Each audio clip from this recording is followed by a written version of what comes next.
we have a responsibility. In many things, we are not lazy. Sports, music, the whole thing.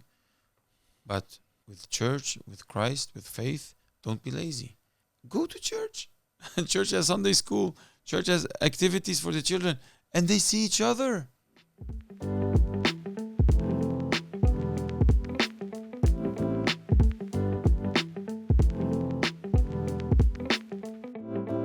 All right, so we're back for episode 4. Let's hope it stays at episode 4 because we're taking too much of your time, Abuna. We've been talking about partners and how to choose these partners. And we've been talking about the partners as if they were automatically members of the Syriac Orthodox community. And in our first podcast, we touched also on the subject of mixed marriages. What is your opinion about a mixed marriage? Let's say a church that's very close to us, like the Chaldean Catholic Church or Syrian Catholics. Are there specific rules bound to this, or? Yeah, we touch maybe a sensitive subject, maybe not. As a spiritual father, and of course not only a member of my church, but also some kind of a representative of my church. I'm not the representative of the church, but I still have, I need to talk from our perspective or our situation. And the situation is the fact that we are a church, but we are also a people. Our faith and our culture and the development of our culture is also, they are intertwined into each other. We cannot deny that. We cannot escape that maybe also. And we also come from a history where we have been, killed and decimated.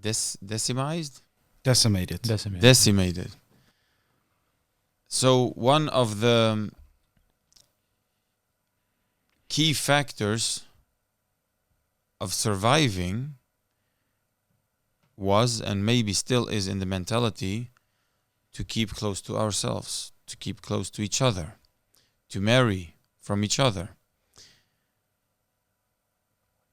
And I think that that mentality lives also within us, the generations who are brought up here, who are born here outside of our home countries. I don't say it is good. I don't say it is bad or wrong. It is a key factor of surviving because we are such a small group. Maybe we are increasing, but we are such a small group that if you have concentrated, let's say, strawberry juice, but the more you pour water, it will be less concentrated and less concentrated. So it will come a time where strawberry juice will be less and water will be more. And this surviving of our people and also our faith, I think it is a good and positive and strong factor of identity, because otherwise we will lose our identity. In some case, of course, we live in reality. We cannot escape. And I also should say we should not in all matters escape the fact that we will give and we will take. But just for clarification, you asked these specific churches because they are the same people, did you not? Yes. Right? Because we are the same people as them. We just have a slightly different interpretation of the faith. We are the same people, but we can still see slight differences. The question is how we define. What is the definition of our identity? Look, we are the same people, Serioye. Yeah. 20 kilometers from here, we have Germany as another country. And we can hear them 20 kilometers from the border. We can hear that their dialect of Serioyo, it's not that big a change, but we can still hear. Hani me Almanya, they come from Germany. These are from Sweden, these are from Netherlands. So and these are from Belgium or France. Okay, these are close. Ethnically, we can say they belong to the same people group as we do. It is difficult to put the finger on and say these yes and these no. Because when it comes to that they establish a relationship, they need to face the consequences. But as a spiritual father of a congregation, as a representative of my church and my people, still I should say, I don't say please do not, but I say rather try to get married within the Syriac Orthodox Syriac community. Orthodox. Efficiently, I see it better.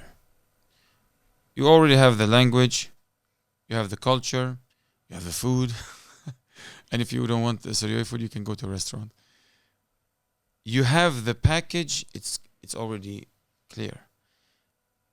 It is not bad, but you have to face it and live with it. When you take someone from outside, there will be, and I learned this in Sweden, kulturkrock, a culture crash. Yeah. Clash. And a clash cannot be without any slight of pain or some kind of violence. I don't say violence as in fighting, but some kind of. And that means that there goes a lot of energy into that also. And we spoke about it earlier, about maybe there are risks of getting married or trying to get married to someone even within our people's group who is not Christian enough or practicing Christian. There are also risks with this. But if you continue that relationship, you need to understand, you need to accept, and then you need to live what you have chosen. And that is for a fact. But if you should choose, then of course the closer peoples and groups and churches, I would say the better. So the less difference there is, the less you have to compromise. So I guess then it'd be easier to get married amongst each other. In some sort, yeah. But when we speak from the perspective of the church, like how is there any way that we could say, no, they're from a different church, or because you already said I'd rather have them in our church than send them out. So I guess actually I did answer that. But the question is not what the church accepts or not. We as a church, we don't say you are not allowed to marry that or that person. Okay. But the question is, where do you stand after you have married? Yeah. So let's say a young man falls in love and wants to marry, he's a Syrian Orthodox Church, wants to marry from another church. A Chaldean. Okay.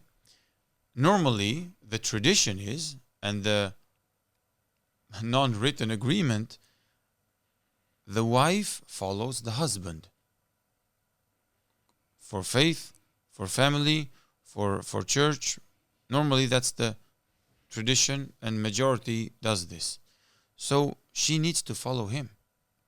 And then we need to see what is the protocol between us and that church and that faith. And we need to establish and finalize what needs to be done, if there is about baptism, if there is about this, or to be taken into the faith and the church. And then they are a member. I could see that happen with the Eastern Orthodox. Yeah. I could also see that happen maybe in a degree with our Catholic brothers, the Chaldeans, or Syrian Catholic or whatever. But I would have a very big issue with this happening to my daughter, falling in love with a man who is a member of, let's say, an evangelical Syriac community. No, I'm joking. No, but Abuna, is there a border?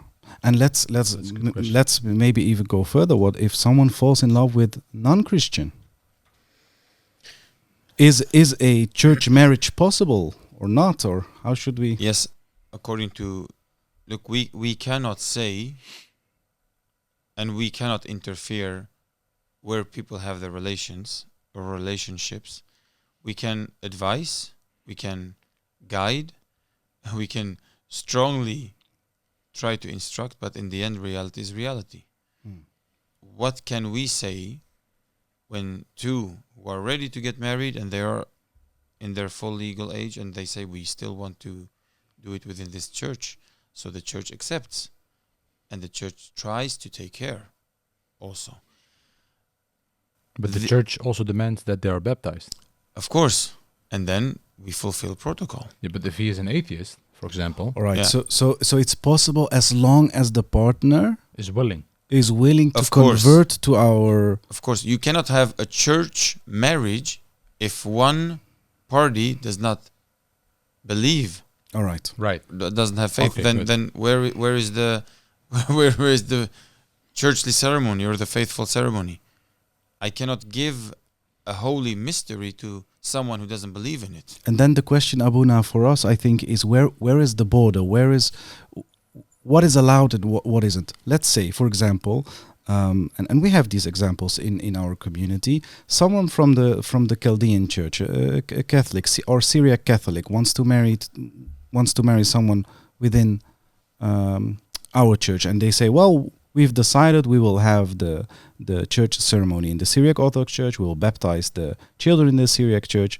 Thus, the partner, who is Catholic, need to convert or become Orthodox. And where's the line? Is that with evangelical Protestants, mainline Protestants, or non-Christians? Difficult question, maybe. But Yeah, but the door is always the baptism, because that is your Christian identity and your belonging to a faith and the church in practice, but also let's say formally. After that, if those protocols are established and complete, then there is no churchly problem. But we need to see this person. What is the background of this person? Faithful or non-faithful? Believing or non-believing? Baptized or not baptized? Where and who and what? And then we finalize protocol. And then we need to go forward with it. If they want to get married within the Syrian Orthodox Church. Right. It can also happen that, let's say, a Syrian Orthodox young man or a woman, they want to get married, and they get married in another church. That has also happened. And then that person needs to stay within that faith. Right. We also have sometimes the challenge of balance, where they both want to keep their identities. And this is a little bit tricky, because we also want them to be able to live a good balanced family life and a marriage, and not only to fight about faith. So we try to guide and help them also in that. But in one way or another, they need to choose which church and faith to stay, let's say, loyal to. And of course, the best option is the Syriac Orthodox Church. Absolutely. Most of the times. I'm trying to think what would Mor Fetros Shliho Risho da Shliho say. He started it after all. Yes. It was his idea. I'm just trying to. What would he say, Yao? He would be here with the stick. No, but يعني 2000 years ago, something happened. We have built our foundation on that and kept it running until now, Right. although what happened in history. We are not perfect. Our mother, the church, the Syrian Orthodox Church, her faith is complete. There is no question about it. It's the fullness of the faith. Yeah, That's what you mean. It's and complete. still, I don't judge other churches also, especially those who are very close to us. But our church and our faith is our church and our faith. خلاص. But I don't think that there is an issue if one of our community wants to marry someone within the church of a different tradition. Let's say with the Coptic, or an Ethiopian, No. or an Armenian. From church perspective? No. But culturally, there might be Culturally, some issues. there might be issues. Not only might. Will be. I would say most No, likely. I am an example. I can tell you there Yeah. will be problems. Yeah. Sometimes you have problems with between Syria also with the villages. Yani, someone from this village will marry someone from this village. You can see that within all peoples also, but also within Syria, especially because we have been decimated and need and want to keep our identity. But of course, churchly there is no issue, but we are intertwined also culturally. That's it. There will be an issue from church perspective, no. Yeah. But from family We're and going people, to fight now. No. I just wanted to bring up a specific situation because I used to be very open to the idea of mixed marriage and I used to have a very low view of the importance and the impact of culture. Right. But I told you I just came back from Sweden. I have family there. I attended the marriage, and it was great. And my family is great, and everything was good. But I noticed that they had a lot more mixed marriages, different people, Italian, and they were marrying Swedes and everything. And it's fine. They go to church and everything, but you do notice that there is a different ethos around. They don't speak proper Syriac, most of them, especially the younger ones, and it's difficult to put my finger on it, but it's just a different taste. It's weird. So there is definitely a very big impact from marrying outside of your culture. It will change your family dynamics, I guess. One time I gave a Bible study and a lecture to teenagers. And the subject was why I am against mixed marriages.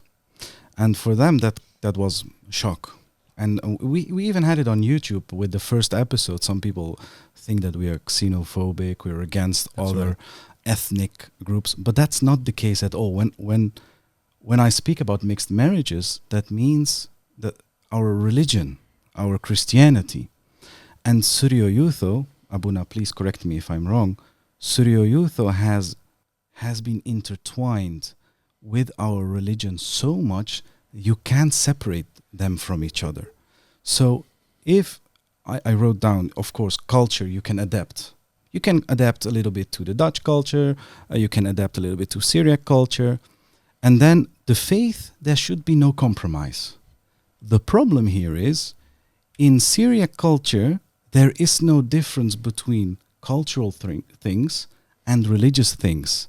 Baptism, communion, church, language, the way you behave, values, everything is connected to the core, which is Christianity. So it's very difficult and that's what I try to explain to non-Syriacs, especially to non-religious people. It's very difficult for Syriacs to adjust or to compromise in their culture when there is a mixed marriage, because it's like compromising their faith. I think there is a factor of truth in that also. It is connected to that identity, and if you lose a small part of let's say culture, or maybe a small part of faith, and you lose a part of identity. They are connected, but at the same time, we have a short memory. We don't tend to think that long back in history, and sometimes we don't even have good records enough of history about how or what kind of changes there has been and appeared and what effects they have had. I don't know exactly how it was in the home countries, what happened. I've heard stories also about giving and taking wives between the cultures and between the people. How did that affect in a bigger scale and a smaller scale? I don't know. Between the villages in a bigger scale and a smaller scale, I don't know. But still, we stand here now, today. We are now responsible for our age and for our people. And they are maybe not to say inseparable, faith and culture, but they are most likely very bound to each other. But I see we change. Maybe culture change more than faith. Faith gets affected. We try to affect faith positively and constructively. Hopefully we can then also change culture, like we spoke about marriages. How do we celebrate our marriages? This is a total another topic. I know maybe you want to dive into, but no. But this culture thing has affected faith also. We bless them. We bless the marriage. We have the marriage ceremony. But then it's totally different feast, party, wedding party than it was 50 years ago. Yes.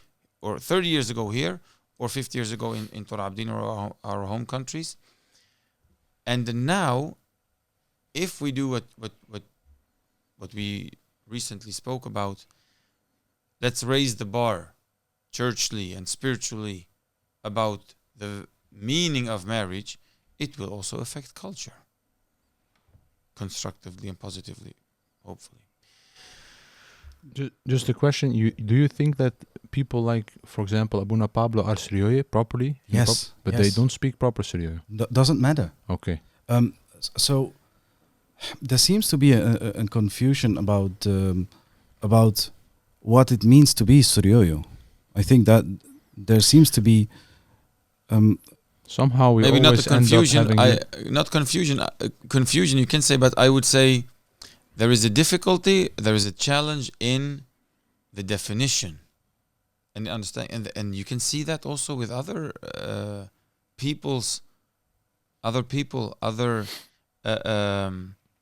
sometimes also nations, people within Of nations. course, I remember it was not long ago when it was very widespread. They asked, "What does it mean to be Dutch? Yeah. What is for the example. Dutch identity?" Yani, who is American? Yani. Right. But just let's not go. let's not go there. But just to say, what I wanted to point out is that if you are even in marriages, if you are uncompromising in your faith, then it will also preserve culture. Because if you look at Dutch culture, like 100 years ago, not even 60 years ago, it is very close to Syriac culture in values, in how we view marriage, in how you view... It's a Christian foundation. Exactly. Yeah. So And that changed. and that changed in this society. So what I would propose is that if we are uncompromising in our faith, and when we get married, that Christ is the center always, even if we get married to someone who is outside of our community, outside of our church, that we teach them and guide them towards Christ. I mean, Abuna, you've sent people to me to guide them because they're a mixed couple, Dutch and Suryoyo. And we can see that when these people get proper attention, they become not only Syriac in faith, but also in the way they think, the way they act, the way they... So, in a sense, accepting Christ is also accepting the entirety of Syrio Youth. That's what I have experienced. Yeah. And that's what I said. Faith can also affect culture positively and constructively. Yes, Yeah. definitely. I saw that you skipped this entire page. You don't want to... Did we already speak about all of these subjects? No. But it was more logical. Okay. Okay, but you did everything here you wanted? Yes. Okay, Well, I'm actually no, but I look behind the scenes and I get angry faces because we're not allowed to speak about identity now. We only speak about marriage. We always angry end on faces. identity Sorry. with you. I don't know what your obsession is, but I'm joking. So now we can, I have to speak into the microphone. Now we can speak about children. We have spoken about children a little bit. I remember, I think it was the first one. Yeah. I just want to, I guess, have a very clear, explicit statement. Is it a sin not to want to have children in a marriage? If you have to say yes or no, I mean, obviously you want to give context, but if you can, Let's not say if it is a sin or not, but it is wrong not to want to have children within marriage. It is wrong. It is not correct. it's against God's plan, as you said. Yeah, it does not belong to marriage. You cannot say marriage without the will of having children. Some people will say, well, I don't want kids, and if I have kids anyways, they will have a miserable life because I'm going to hate them. And I remember last Okay, week. but why do you want to get married? You want to have a woman to cook? maybe some people, I mean, this is a very modern problem, I think, but maybe some people just want to make sure that everything is in order in case they split up, or they just want paperwork, or they They have entered marriage with the wrong intention, and we can't even. Yeah, I would say this is a non-discussion. all right. Get into marriage with the right intention, and one of the conditions is the fact that you need to accept that children are a gift from God, and that you need to want to have children. But are there good reasons to wait with children or not to have children at all? If they are maybe non-egoistic, like Of course. health issues or very, very strong financial issues, or I can't see any answers from God into those questions when He created Adam and Eve and gave them their condition, and whatever God told us during all of history, and also with our Lord Jesus Christ, where He said, think about this and this and this and that before you get children. Or I can't see that. I Does- have to disagree. But Okay. we are human beings. We are pragmatical. We tend to take the steering wheel from God, sometimes do our will and not His. And although the Bible teaches us, and okay, you can plan your life, but it's God in the end, still we try to plan our lives. I can't tell people, yes, plan or don't plan, but they need to consider God still in their marriage, and they need to still consider their life in relation to God. Certainly. why do you disagree? I have to admit that I am extremely radical on this issue, more so than the church, I suppose. So whatever I say, it's definitely not. It's just my opinion. So don't take it with a grain of salt. I think you should always have children, and I'm very anti-conception. I think anti-conception is a sin. It's very wrong. It's against God's plan. But I feel like if you are in a place where if you have a child, genuinely, that you are not able to raise them well due to extreme poverty or I don't know, I can't really think of a scenario where such a situation would be, but I suppose there would be a situation where it's so bad that if you bring a child into the world right now, it's probably not a good choice. I think you would be maybe not obliged, but you would be justified in abstaining from the sexual relations as to withhold the making of children. Why? Also in wars, children are getting born. And this is creation at its peak. It's difficult because if you want to put a point on it, then you have to draw a concrete line and you have to generalize everything. But I feel like if you do it on a case basis, it could work. But to be honest, I'm fine with saying you should always do it. So I really don't mind. I said I'm very extreme, but No, but I understand what you're saying. Once again, maybe I'm overused this word pragmatic right now, but we are pragmatic beings. We also calculate and we plan and we think and we see, but many times unplanned things also happen. true. But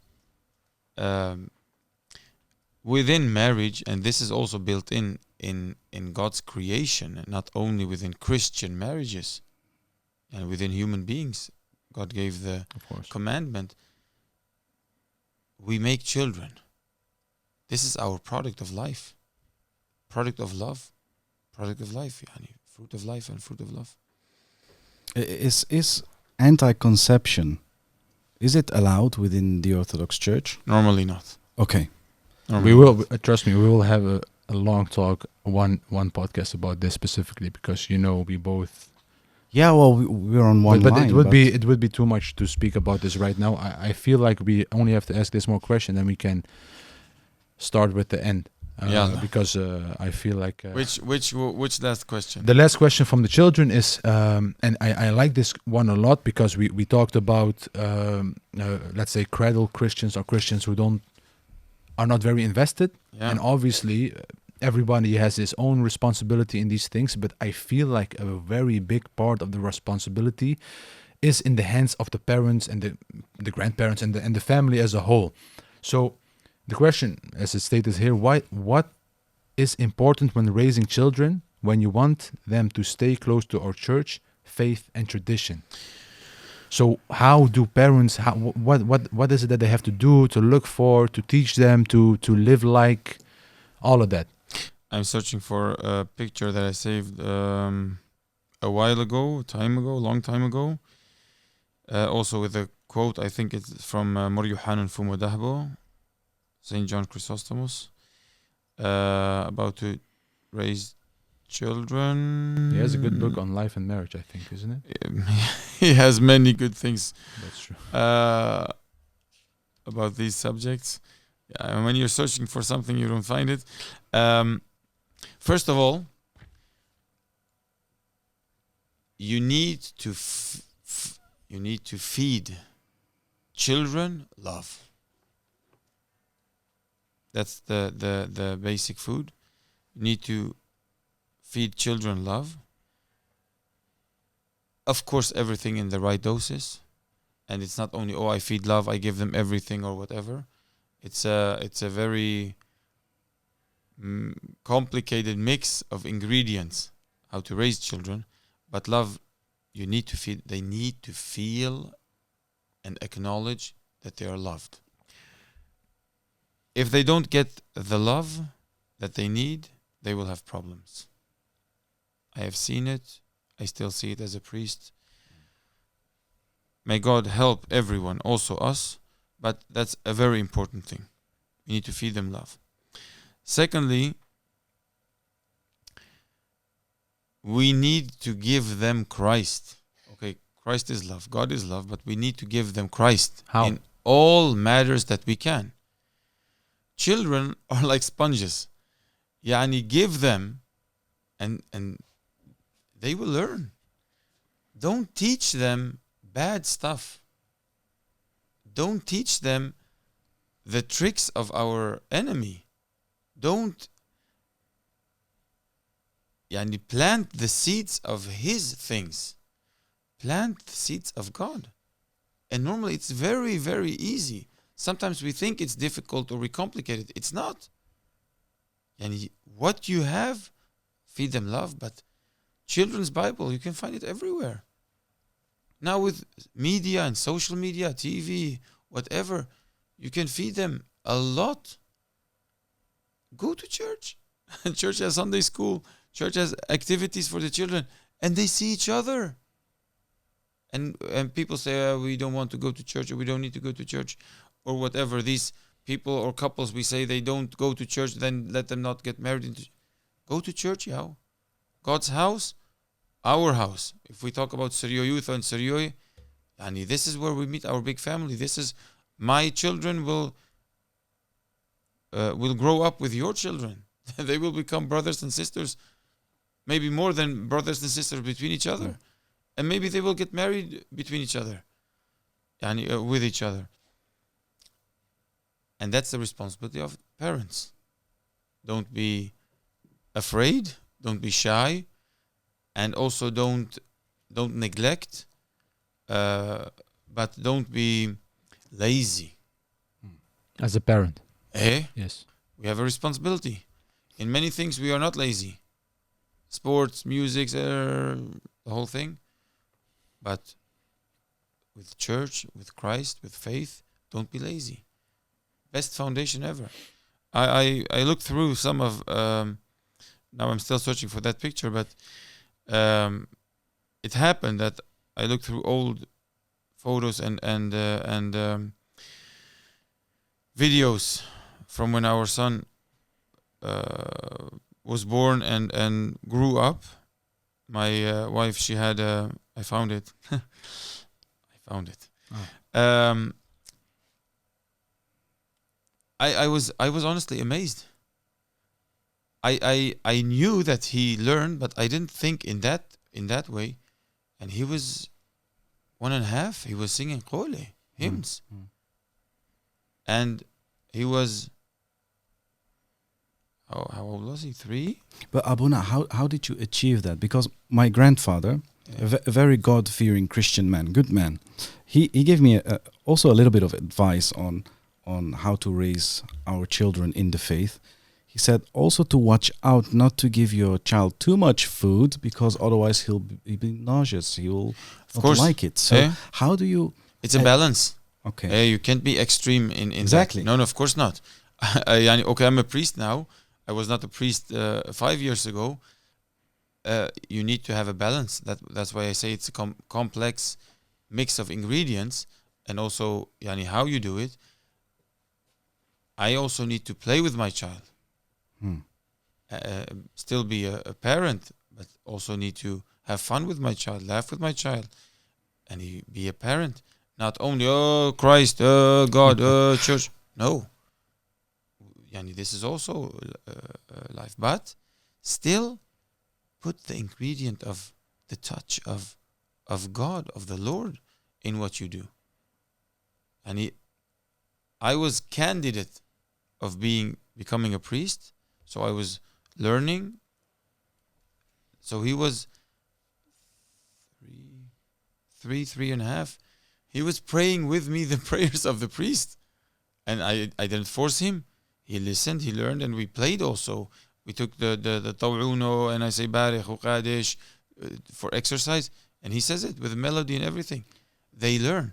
And Mor Yuhanan Fumo Dahbo, he says, fathers and mothers, this John Chrysostomos, fathers and mothers, go and lead your child by the hand into the church. He doesn't say only go to the church. He says go, so he gives us instruction. Go to the church. Fathers and mothers, go to the church. But also bring your children. Lead them. Lead your child by the hand into the church. For this to be able to happen, the parents need to be, I want to say, well established inside the church. No. You don't think so? No. Honestly, I have to cut you short. Okay. They have to be not lazy, and they have to just do it. Go to church.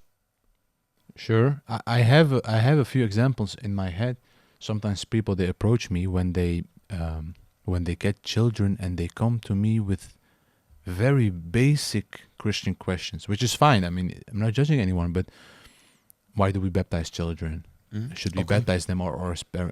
And you see that these questions are starting to be raised in their heads at the moment of the birth of their first child. They're realizing, oh, there's a responsibility, but I don't know what I'm doing, and so they're trying to figure it out. So, what I'm trying to say is there should be, as you said, they shouldn't be lazy. They should be actively establishing themselves in the church so that they can lead their children to where they want to go themselves.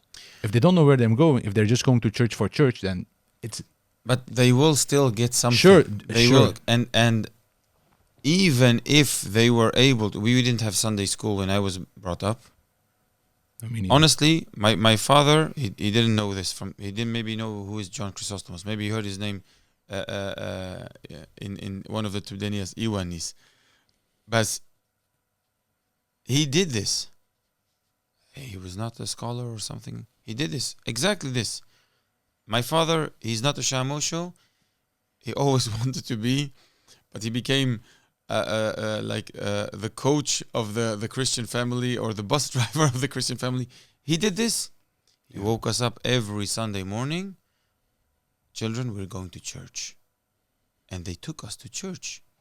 They led us by hand into church. And this is how I was brought. And I learned and grew up loving my church in that way. Also, when I didn't want to. We're going to church. We are going to church. Okay. and that I grew up loving my church in that way. And so we should be happy to hear the voices of children in the church and not be annoyed by No. the sounds the kids make. Of course, we should be happy, but we have to have order and not chaos. Of course. Yeah, but we cannot say, why is that child crying? No. They are crying. And the devil, if he's not trying to provoke us with children's crying, he will provoke us with something else. So we need to be strong also and firm in our focus, but we need to have order. But today we have Sunday school. So even if you don't know Olaf Ubeth, as a parent, as a new parent also, lead your child to church and let other people also help you. We are one big Christian family. I just want to and need to say this. Mor Yohanan Fumo Dahbo, he gets this inspiration from the wisdom of Solomon, where he says, in the young ages, already in the young ages of your children, lead them in the right way, so that when they grow older, they will not Stray. stray. I was just searching for that word, Odi Yusuf. And that's very important. So this is exactly the answer of your question also, but the answer of this. Yes. Yeah. Beautiful. Yes, you wanted to say something. I just wanted to ask one more thing, because what do you mean with Sunday school? Is it a good idea to take the children from the liturgy? Sometimes That happens. Yeah. I wanted yeah, to ask so- it, so I sometimes forgot it. Yeah. we take the children from the liturgy as if it is boring, as it is not something for children, even though they are fully part of the church. They can have communion. Is that a good idea? Yes and no. Again, a diplomatic answer. Yes. We still, once again, we need to see the situation where we live right now. Today, the children, they get attention and they get impressions from so much more and other things. So right now, not only in the children's eyes, also in our youth eyes, unfortunately, yeah, and this is not the truth, but this is a little bit reality, church is boring, because Yes. it doesn't give It the isn't stimulating enough. stimulating in impressions what they already is being fed from around. So if you have a Sunday school which is creative, which is stimulating, which is teaching, and of course on a Christian basis, and gives faith and love, and also the children's community together, but don't cut them away from church. What we do in our church, for example, the last 10 to 15 minutes, they come into church. So they get that holiness. And we also have an age. From an age to another, you can go, you're not allowed to Sunday school anymore. You have to be in church. And that's good.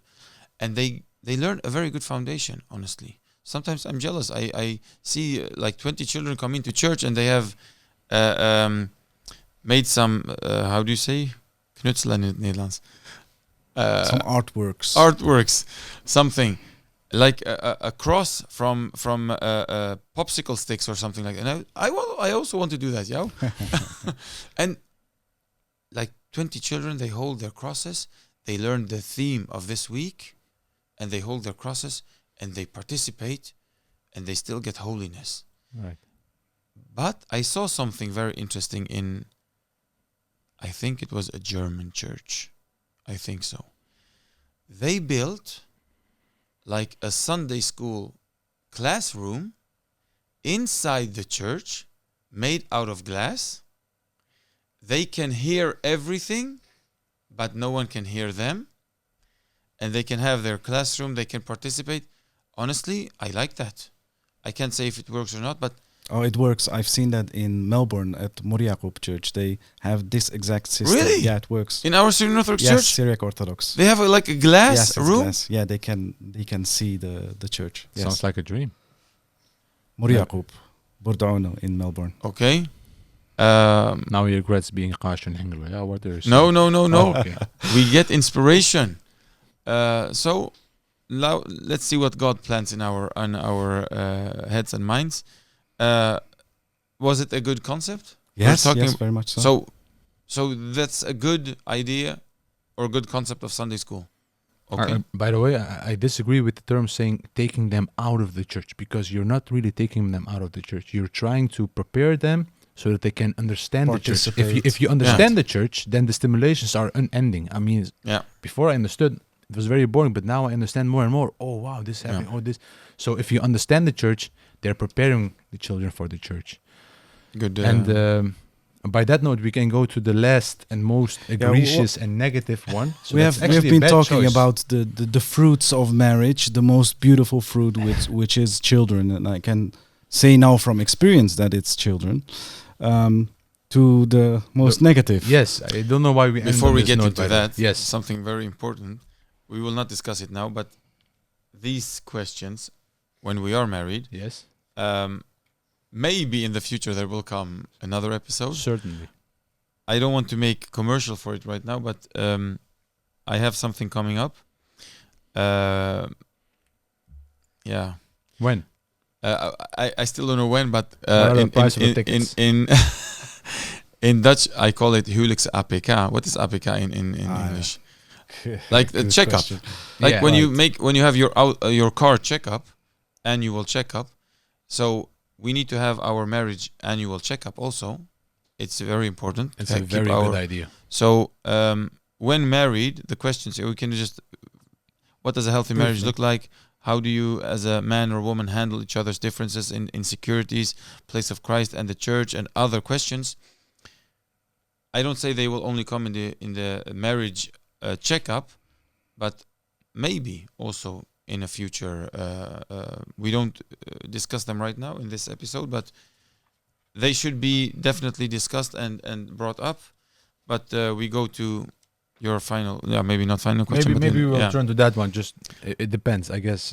We'll see what the others think. So we've talked a whole lot about marriage, children, everything in the idea to prevent the thing that is very prevailing, sadly, in the church right now, which is divorce, which is one of the things I very, very much hate the most, maybe in the entire world. And I don't know if you want to give your ideas on divorce, why it's happening, if it's happening, can it happen? I remember asking you, why are we divorcing people? And you said, well, the church has the authority to unbind and bind. To be honest, I disagree, but we can have a small discussion about that. But why does it happen so much now? Why is it so easy? Where is Christ? Where is Christ? Right. I don't judge. Still, I don't judge. Where is Christ? We don't have faith anymore. We don't have Christ anymore. We don't have fear of God, which was in the old school way of getting married, the foundation. We don't have God. We don't have Christ. I don't judge. But if we would have him also in the unhealthy marriages, and it's not only on one party's responsibility. Maybe let's say the husband is not being good, maybe being even worse than not being good, being bad. Then where's Christ in your life, husband? So it's not only we give shame and blame to the woman, to the wife. You don't have God in your marriage. Maybe she has God in her marriage, but it's not only one. It takes two to tango. But when it comes to divorce, I still ask, where is God? And still I don't judge, because sometimes, and I don't say divorce, but separation is necessary. Mm-hmm. There are also sometimes where we cannot accept violence. We cannot accept unhealthy state, but they cannot maybe live together until you get healthy. Separation. But the divorce thing, that means that we take what was in God's control, we take it into our control. We think we take it into our control, but what we do, we create sin. We create worse Maybe not for us. Maybe I'm relieved. But the future generations will eat it. They will taste the bitter taste of this sin. Unfortunately. Because it will get worse and worse. Snowball effect. Sure. But there is a difference between being separated and trying to make it work again and trying to become healthy again, and actual divorce and getting remarried. Yes. Is there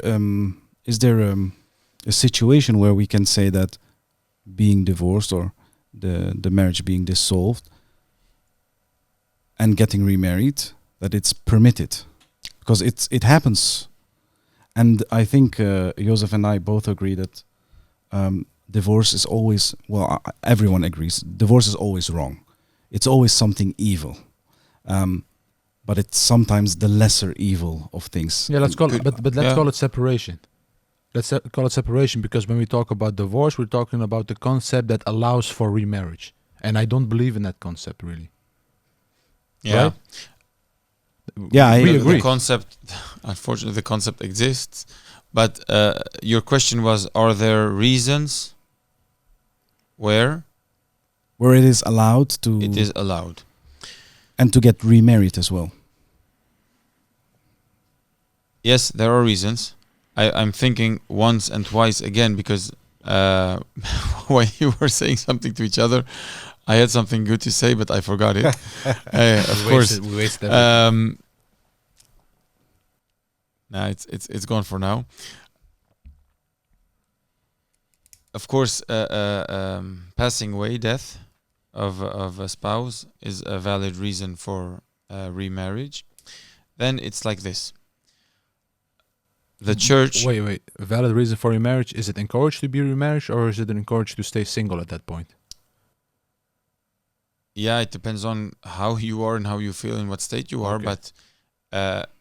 There's not a general rule. It's just like a case on case, but- like you're very young, but you have children, and what would it help if you don't remarry, or you say no, I cannot remarry again, and you get you become an ill person, and you get problems.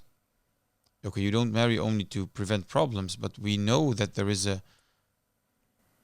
we're talking about it's better to be married than to burn with passions. Not only burn with passions, also loneliness is a burden. Okay. Not only intimacy or sexuality or Sure. passions. Loneliness can be also a bigger problem. And what we say as a church, we want... How do you say this in Syriac? We say Mastrina alam haimne. We want the faithful ones to remain faithful. So you said the lesser bad of, okay, maybe it's not the best, maybe it's not also good, but it's the lesser bad, but maybe also close to good. And it's better that instead of this person losing his mind and losing himself, and we lose a faithful, then at least mastrina alayhi.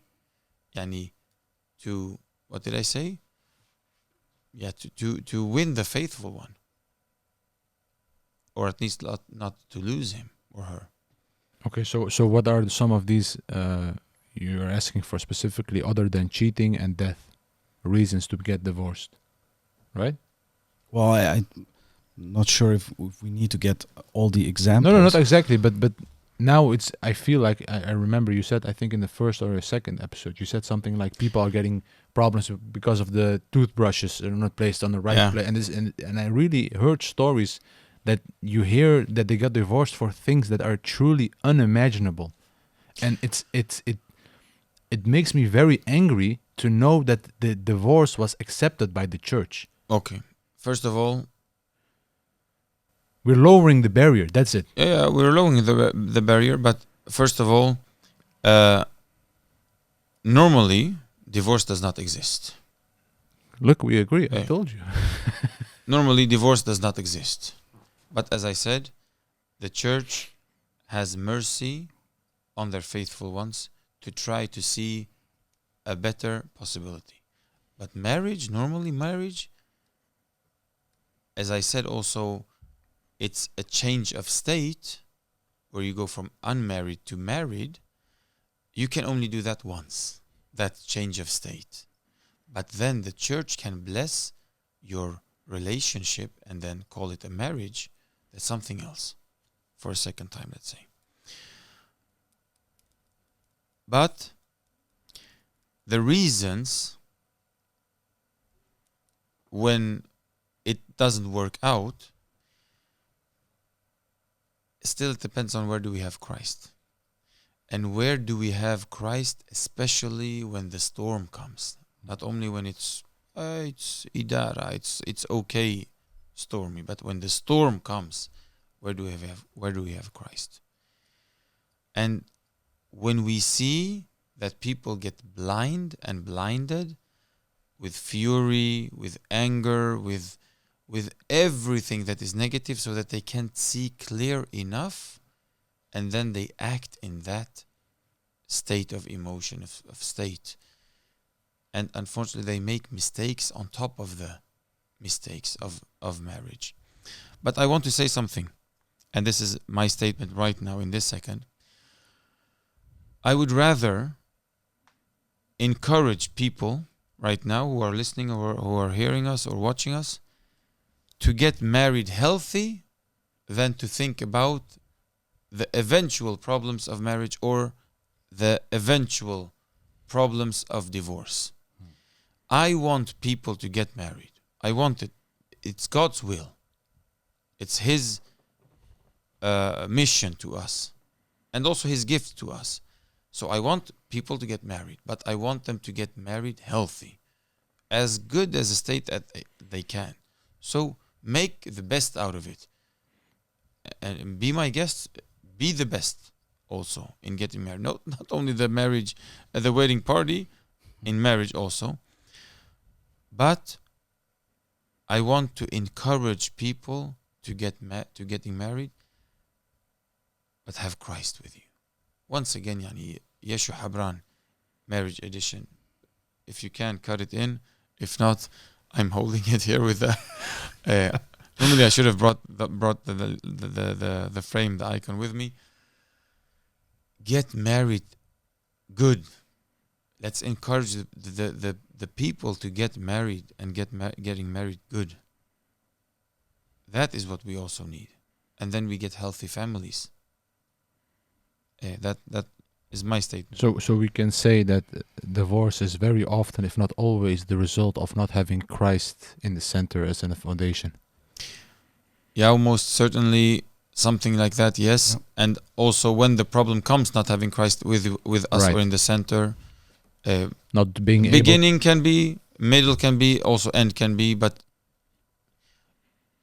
Christ is the glue of marriage. We need to have Him there. Okay. There's a few more short questions. I don't really like this question, but we'll see. Should I divorce my partner? I can stop the question there. I always like to say no, but it goes on. When I don't truly love him anymore after a case of, let's say, cheating, addiction, or should I forgive him or her? And how should I forgive him? And how does this work? And it's obviously it's a very difficult thing. Joseph, don't how do you say? لازم تطلع أعلى. And don't take me wrong.